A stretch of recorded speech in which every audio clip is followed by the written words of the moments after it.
Magandang gabi mga tagapakinig. Nandito na naman tayo sa isa na namang edisyon ng Sa Likod ng Mga Pahina kung saan ang mga kwento ay hindi lang binabasa, kundi nararamdaman. Ngayong gabi, ibang atake tayo dahil ito ay Sleepover! Kasama ko ang aking walong magbabarkada at magre-review tayo ng isang kabanata sa nobelang Para kay B na sinulat ni Ricky Lee. So, ito na nga, ang kabanata 4 na kwento ni Esther. Ang babae na minahal, ngunit hindi lumaban. So, ngayon, mabilis ang tanong. Reaksyon sa ika-4 na kabanata. Biting. Ang sakit. Matapang. Nakakapanabik. Shit. Ang lungkot. Mas sa akin, hindi na panindigan. Sa akin, sayang. Sa akin naman, hindi pinaglaban. Para at least masaya. Oo. Masaya May saya. Masaya pa rin. Pero alam niyo, ang bigat talaga, no, grabe, simula pa lang. Pero hindi siya yung typical na love story. Tahimik siya, pero matunog ang tanong kung paano kung isa sa kanila ay hindi naging babae. Isa sa kanila ay naging Siguro, lalaki. masaya ending. Sige. Sige, yun. Dumako naman tayo sa tema ng ika-4 na kabanata. Sige. Sige.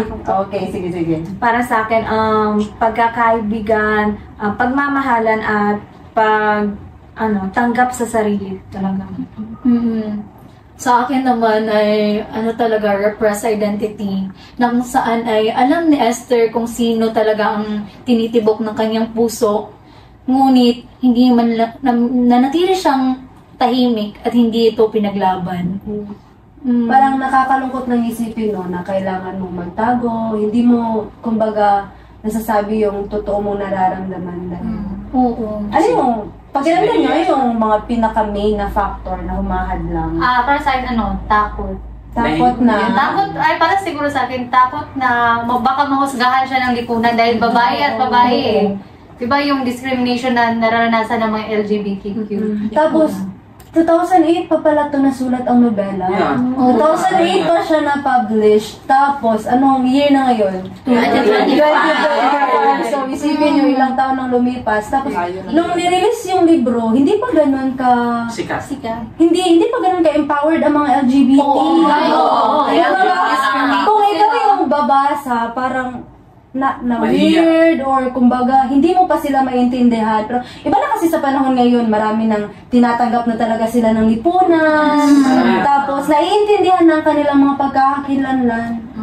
Pero kumbaga naisip ko lang ba na yung tapang ng writer na magsulat ng ganong klaseng love story, kumbaga 2008 wala pa gaanong mga kumbaga papublicize na ganito sila, ganyan sila, tapos sa isang libro minoda ng ganyan, na mayroong pwede pala, hindi siya pwede pala yung maging love story, no? Yung tinatawag na pag-ibig na nakakatakot. Nakakatakot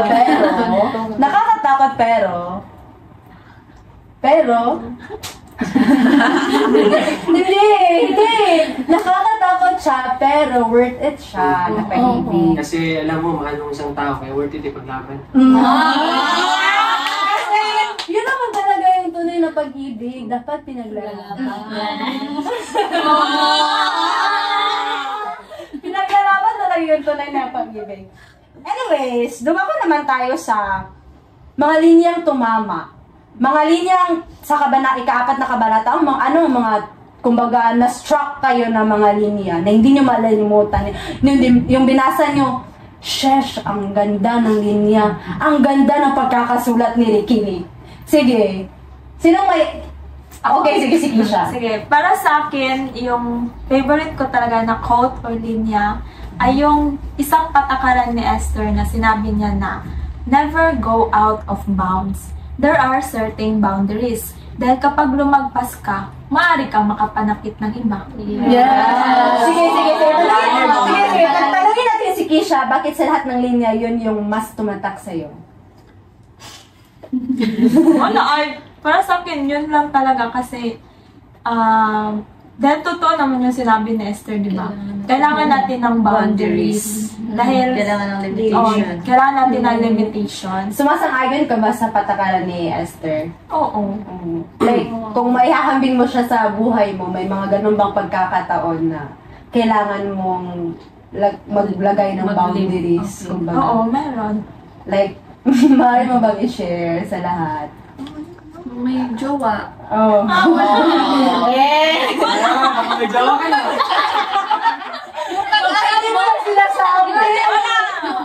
Alam mo na my girlfriend yung isang tao. Doon ka naglalagay ng Limitation. Kasi bigay ko lang Kaya, kailangan talaga natin ng boundaries or limitations sapagkat isa ito sa nagbibigay dahilan para maging mas mag-strong yung relasyon ninyo. Sapagkat yung boundaries kasi, hindi lang ito like boundaries lang, ito ay nagbibigay rin ng respeto sa tao. Kasi alam mo na doon ka lang Hanggang doon ka. Sige, parang may pinaghuhugutan si Mikay na. Walang iyakan na. Sige, yung questionnaire ni Mika, parang sa aspeto ng relationship, kumbaga. Okay, kailangan doon ng boundaries para yung mapanatili yung respect. Yes. Yeah. Sige, sino pa yung may gustong i-share? Basta tumatak na rin niya. Sige. Ako naman ay yung sinabi ni AJ kay Esther sa mama niya na you deserve to be happy after all the things you've done for us. Diba? Ang ganda niya kasi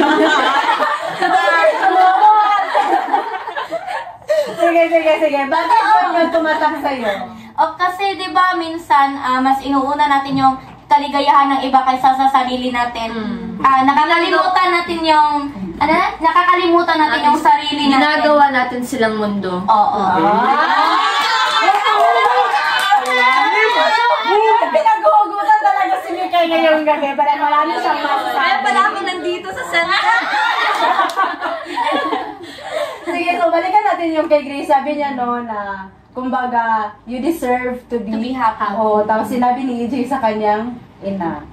So, bakit yun, Grace? Kasi yun yung common na nangyayari dito sa ating lipunan, di ba? Na mas inuuna natin yung iba kaysa sa sarili natin. At hindi natin nakikita nauubos na tayo, nasasaktan tayo. Pero kung pag-usapan natin ng mga magulang, likas Oo, na yun talaga. talaga yun Na unahin nila ang kanilang Alam mo, Pero napansin nyo, may ganun talagang katangian tayong mga Pilipino. Kumbaga, like, anong kaibahan natin sa ibang mga nations or kumbaga sa ibang bansa?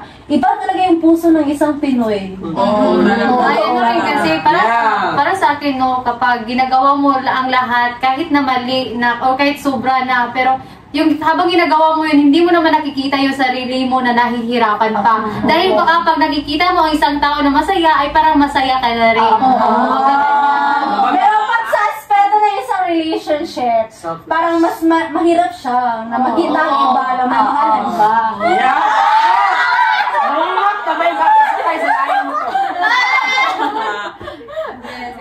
Sige. Enough na, no? Sige, kota-kota na tayo sa mga linyang tumama. Ngayon, tumama naman tayo sa mas seryoso. Sige, personal reflection about sa kabanata. Okay, ako ang mauna. Para sa akin, okay ako or agree ako sa naging desisyon ni Esther na hindi niya ipinaglaban yung pag-ibig nila ni Sarah. Dahil ako ay lumaki sa isang conservative na family na nakikita ko talaga na babae at lalaki yun na nagkarelasyon, nanay ko, lolo ko, ganyan. Hindi ko talaga nakita yung mga LGBTQ habang lumalaki ako dahil sa pamilya namin, parang iba yung pagtingin talaga, nakikita ko yung discrimination. Kaya parang agree ako na ganito yung ginawa ni Esther dahil para sa akin, parang may mali din talaga. Kahit na mahal mo yung isang babae o kapwa mo babae, alam mo sa sarili ko na parang hindi kami magiging masaya din sa huli. Dahil sa una pa lang ay mali, para sa prinsipyo ko lang parang mali sa akin na magmahal ng kapwa ko babae. Meron din ako experience Nagka-jowa ka na babae? Hindi, may naligaw sa akin. May naligaw sa akin na babae. Pero hindi ko naman dinidiscriminate yung feeling niya, pero hindi ako komportable. Parang basta ayaw ko, hindi ko talaga. So, kung matapos mo mabasa yung ika-4 na kabanata, yung ano yung naramdaman mo? Syempre, naawa ko kay Esther at kay Sarah dahil nagmamahalan sila, pero hindi, kung silang dalawa nagkatuluyan, hindi rin nagkaroon ng anak si Esther at si Sarah, di ba? Para naman, alam ko naman na para sa mga ina at ama, ang kaligayahan din nila ay magkaroon ng anak. Kaya, isa rin sa mga pangarap ko talaga magkaroon ng anak. Kaya hindi ko makikita yung sarili ko na magka-relasyon ng kapwa ko babae. So, may iba-iba talaga tayong perspective. Oo. Kumbaga, yung mabasa natin yung libro, may ibang-iba talagang naisipahayag yung writer. Kasi may mga panahon na gustong ipahayag ng writer. Pero iba yung dumadating. Like, kumbaga, subjective kasi ang pagbasa ng isang libro. Napansin nyo? Yeah. Subjective talaga siya. Para maintindihan ang pinakamalalim na bagay. Bago. Yun na. Sige. So, yun yung perspective, no? Or like personal nga Irish. Sige. Okay, respetuhin natin yun. Pero kung tawag ng pag-ibig, hindi natin mapipigilan. Sige. Ano sabi mo po? Sige. Si John. Pero para sa akin, kung sabihin natin tunay na pag-ibig, hindi naman talaga mahadlangan ng kahit ano. Kung talagang tunay na mahal mo ang isang tao, wala makakapigil sa iyo. Kahit adlagan ka pa ng buong mundo. Kung gusto mo, ipaglalaban mo. Pero nangyari sa sitwasyon nila ni Esther at Sarah, mayroong maraming hadlang pero nagpadala sila. Hindi nila pinaglaban ng pag-ibig. Okay, sige. Sino pa may gustong i-share? Sige. Kung ako sa Esther, ang desisyon ko ipaglalaban ko. Dahil kasi yun yung nararamdaman mo mahal mo. Kasi para rin sa akin, bilang nakaranas rin na magkagusto. Nagka-jowa ka yung babae? Muntikan. Nagka-jowa ka Muntikan. Okay. Pero, may feelings ako. Mahal ko siya. Mahal ko siya. Kaya, sige, chika, ano nangyari? kasi natakot ako. Kasi baka i-judge niya ako. Yun.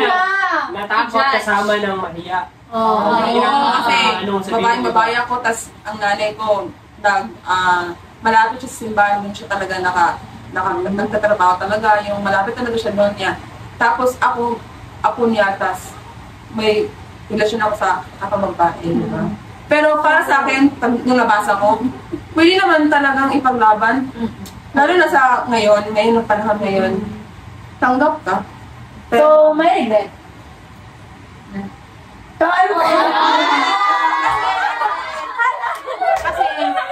Kasi ngayon, nakita ko siya na may bago talaga. Masaya.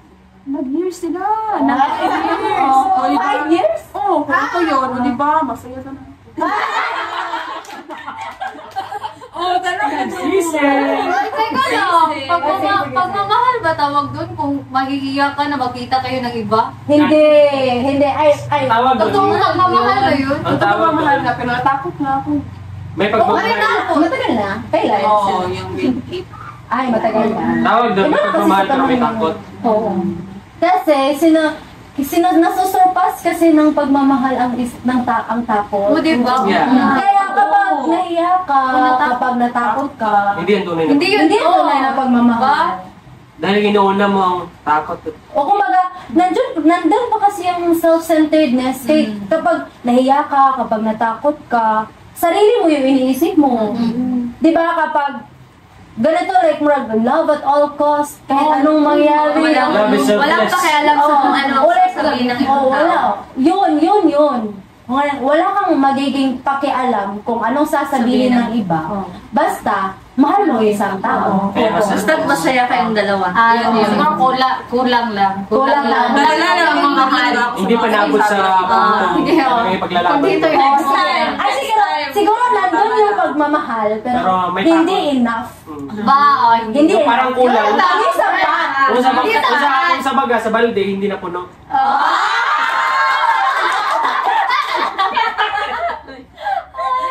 Yun. Kulang pa kaya kailangan ng marami pang tubig para Sige. So, sa ngayon, Tin, kanang ayos lang ba? O like, di ba nabanggit mo kanina na kanang tanggap na ngayon, ganyan. Like, handa ka bang magkipag-relasyon kapag Yun niya mo. Simula nung nangyari yun, basket, straight talaga din ako. straight ka. Straight to the point. Straight na. Okay. Yan, linawin mo nga. Lalaki na talaga. Oo. Sige. Masaya naman ako ngayon. Okay, guys. Pero ano yung, kumbaga, nung natapos mong nabasa yung kabanatan, alala mo siya? Talaga. Matagal na panahon na matapos. Relate na relate na. Matagal na pala, pero nung natapos niya nabasa, bumalik ba lahat? Hindi. Ang alaala ko Kasi- rin. Ang alaala, hindi yung feeling. Oo, bumalik. Totoo. Bumalik talaga kasi, Alaala lang pero hindi ang pag-ibig. Pinanso ka talaga, ilang months or... uy, alam mo, nag-best friend kami. Yan kasi nagsisimula ang lahat. Best friend pala kayo, tapos nanligaw siya. Oo, nag-confess siya. So na-shock ka. Hindi na ako na siya kasi may pinapakita na kasi sa akin ng iba. Iba na yung pangit na sa'yo, hindi na best friend. Oo, tas So, one time, nag-confess siya, tas inamin ko rin na, mahal kita. Pero yun nga, nadala rin sa mga sabi-sabi sa iba na, bawal yan, hindi yan dapat. siguro sa panahon Kasi na nagpadala ka Pangit sa mata ng iba. Ayun na nga. hindi pa niya kayang panindigan. Bata pa. Ulang. Bata pa. Grade 8. Ano magagawa niya sa grade 8? Tapos may nagsabi sa yung mahal kita. Tapos sinabi mo rin, Sabi na yung babawal mo. Bawal yun, bawal. Sige. So, nandito na tayo sa exciting part. So, ano ang hugot natin sa gabi nito? Ala ka. Unahin mo. Ang una ka. Siguro. Ladies first. Siguro, para kay Esther, hindi ka mahina. Minsan may mga pag-ibig na kailangang ilihim at huwag nang ipaglaban. Ngunit, mananatili magpakailanman.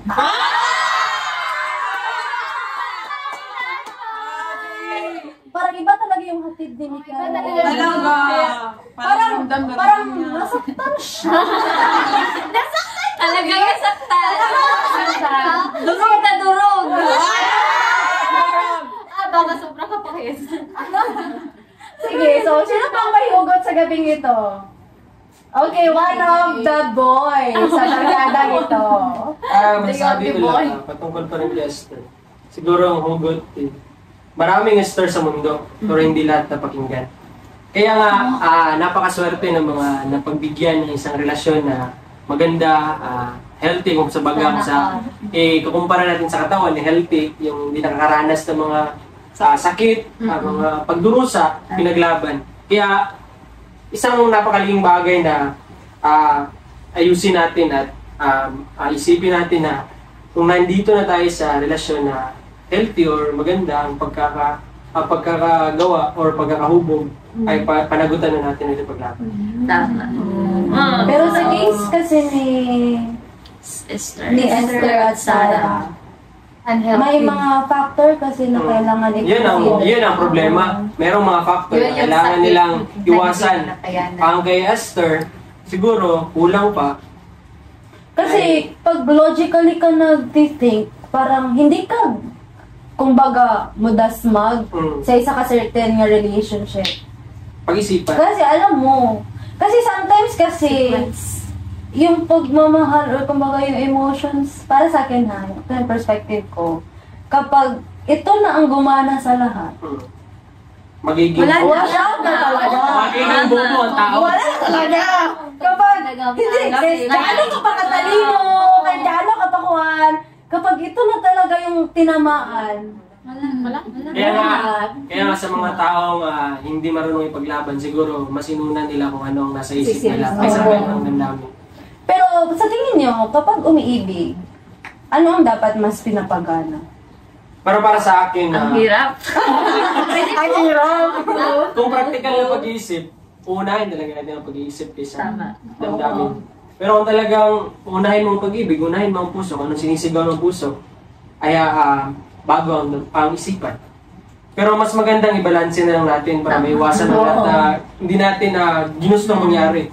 Kung pag maiwasan natin yung mga hindi na inaasahan para makamit ang mga gusto nating maabot. Kasi hindi naman kasi sa lahat ng panahon yung kailangan yung utak, yung puso, yung dapat ipaglaban.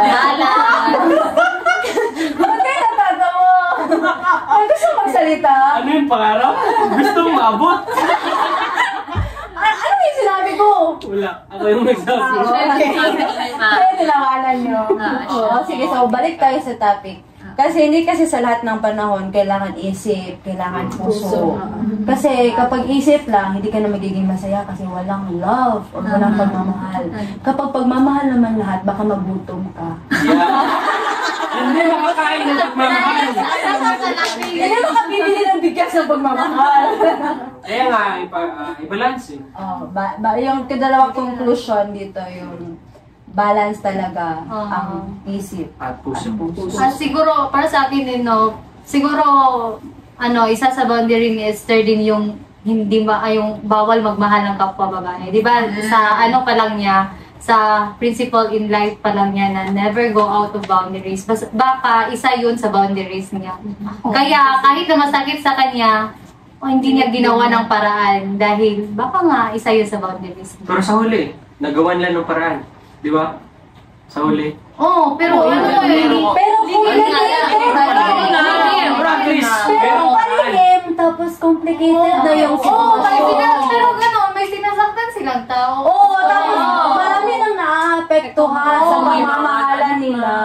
Kaya nga, para sa kanila, yun ang mas magandang gawin. Kaya hindi natin sila mahusgahan. Yung manahimik na lang. Palihim na pag-ibig. Pero alam Pero, No, Nalaman man. pero may nalaman pa niya rin na ba? may... Alam Pero ni at Pio. least, Pero siguro, alam ni Pio. Pero, napansin Hinayaan nyo, na lang. yung paglaban nila, tahimik. Pinaglaban nila ang pag-ibig, pero tahimik. Maganda rin ganyan. yung parang sila Hindi lang kailangan isigaw sa buong mundo na mahal ko si... Low-key. Loki! Word of the night. Loki! Nonchalant nga yung relationship nila. Pero kung iisipin natin, naapektuhan yung anak. Parang ayaw nila may masaktan na iba dahil sa kanila. Naapektuhan si Pio. Kumbaga, devastated talaga yung ending. Pero siguro minsan din naging masaya rin si Esther kay Lucio at si Sarah din kay Pio. Oo naman. Kasi nag-anak sila. Kung saan kaya nga nilang pag-iisip na hindi yung maling pag-ibig ang kanilang nakuha. Yung hindi na siguro namatay si Lucio. Pero, nakukonsider ba na mali ang kanilang pag-iibigan? Kung pagbabasihan natin ang pananaw ng tao, talagang masabi natin mali ang paraan ng kanilang pag-ibig. Pero kung ang pananaw ng puso, pagmahal mo, tama ang lahat ng gagawin mo. Pero sa sitwasyon kasi nila... Hindi ako satisfied dyan cheating. Parang yun na nangyari. Parang may cheating na nangyayari. Kasi may cheating. Pero hindi naman asawa. Hindi ako agree sa sinabi ni Jan Kulay na kapag mahal mo kay tingin mo tama lang lahat ng gagawin mo. Hindi naman. Sa iyo, tingin mo. Sabi ko nga, kung your own perspective. Sige na sagot ni John Paul. Sige, pakinggan natin si Irish. Para sa akin, hindi ako talagang agree dyan sa lines na yan dahil hindi naman basihan sa lahat ng pagkakataon, hindi naman siguro maging basihan or tanging maging basihan yung pagmamahal sa lahat ng maaring gawin ng isang tao. Para lang sa akin, hindi talaga ako agree from... Sige, so ano pa yung mga kinukonsider mo aside sa love? Hindi na yung totoong pag-ibig. From my experience... Matatapos ang book review na to na walang mag-aaway. Para sa akin, kapag may mahal ka, hindi lang yung siya lang yung iisipin mo or yung ikaw lang yung isip mo Kumbaga, hindi mo siya gawing mundo. Oo, isipin mo yung iba na maaaring maapektuhan sa pagmamahal na yan. Love is selfless nga, di ba? Ito ang sinasabing balanse. Dapat... Ang akin kasi, puso lang. Puso Sa kanya. Ang kanyang pananaw ay balanse. Ayaw ko kasi kahit sabihin ko na, mahal na mahal ko yung jowa ko, pero hindi nasisiyahan yung mga magulang ko. Tapos, kumbaga, hindi ka na nasisiyahan. Tapos, nasasay ka na.